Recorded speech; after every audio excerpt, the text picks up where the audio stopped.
আসসালামু আলাইকুম বন্ধুরা, সবাই কেমন আছেন? আশা করি আল্লাহর রহমতে ভালো আছেন। আজকে খুবই মজাদার একটা রান্না করবো, সবজি রান্না। সবসময় তো না মাছ মাংস খাই, মাঝে মাঝে সবজি খেতে হয়। সবজির মধ্যে প্রচুর পরিমাণ ভিটামিন। আজকে যে অনেক মজা করে স্বাদ করে সবজি রান্না করে, এরকম করে সবজি রান্না করলে বন্ধুরা সবাই চেটে পুটে খাবে। সবজিটা প্রথমে আমি সুন্দর করে ধুয়ে নিব। এখানে দিয়েছি মিষ্টি লাউ, আলু, পটল দিয়েছি বন্ধুরা, টমেটো সুন্দর করে ভালো করে ধুয়ে নিব। আমার মেয়ে আমার সাথে সুন্দর করে ধুয়ে নিতেছে। তারপরে দেখেন যে বন্ধুরা সবজিটা ধোয়া হয়ে গেছে। সবজিটা সুন্দর করে আমি ধুয়ে নিয়েছি, সবজিটা প্রায় ধোয়া হয়ে গেছে। এখন আমি রান্না করব। দিয়ে দেবো বন্ধুরা আমি পেঁয়াজ, কাঁচামরিচ দিয়ে দেবো, ধনিয়ার গুঁড়া দিয়ে দেবো, মরিচের গুঁড়া দিয়ে দেবো বন্ধুরা, সজের গুঁড়া দিয়ে তারপর দিয়ে দেবো আদা রসুন বাটা, হালকা হালকা পরিমাণ দেবো রসুন বাটাও দিয়ে দেবো, দিয়ে লবণ দিয়ে স্বাদ মতো তেল দিয়ে সুন্দর করে আমি ভালো করে কচলে কচলে মাখিয়ে নেবো, যেন সবজির গায়ে সব মশলা ঢুকে। এত সুন্দর করে বন্ধুরা সবজি মাখাবো যেন মাখানিতে টেস্ট হয়ে যাবে। এই সবজির কালারটা দেখেন বন্ধুরা, সবজির কি কালার হয়েছে মনে হয় এখানে খেয়ে ফেলি। এরকম করে সবজি রান্না করলে বন্ধুরা তোমরা অনায়াসে আলু দিয়ে মানে যে কোনো সবজি দিয়ে মানে এরকম করে রান্না করলে তোমরা সবাই আঙুল চিটিপুটি মানে রুটি, পরোটা, ভাত সব কিছুর সাথে খাওয়া যাবে।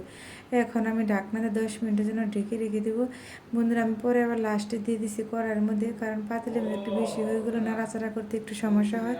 সেজন্য কড়াইয়ের মধ্যে দিয়ে সুন্দর করে আমি সিদ্ধ করে নেব বন্ধুরা। সবজি মানে খাওয়াটা এত ভালো উপকার, মানে কি বলবো। এরকম করে সবজি রান্না করলে বন্ধুরা খেতে যে কী ভালো লাগে, মাছ মাংস লাগবে না, এই সবজি দিয়ে তোমরা অনায়াসে খেয়ে ফেলবে ভাত।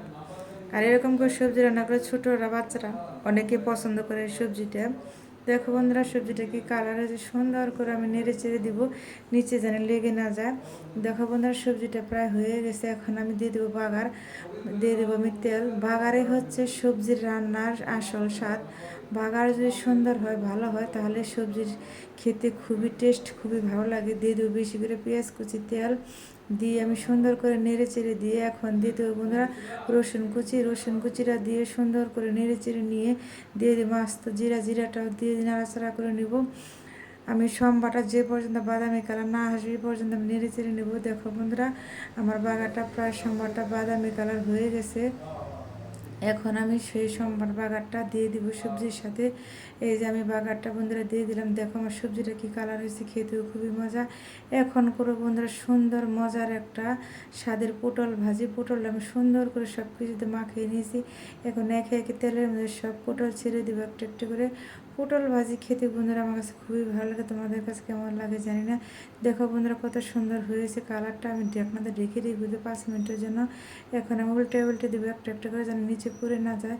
আমার মানে পটল ভাজিটা প্রায় হয়ে গেছে।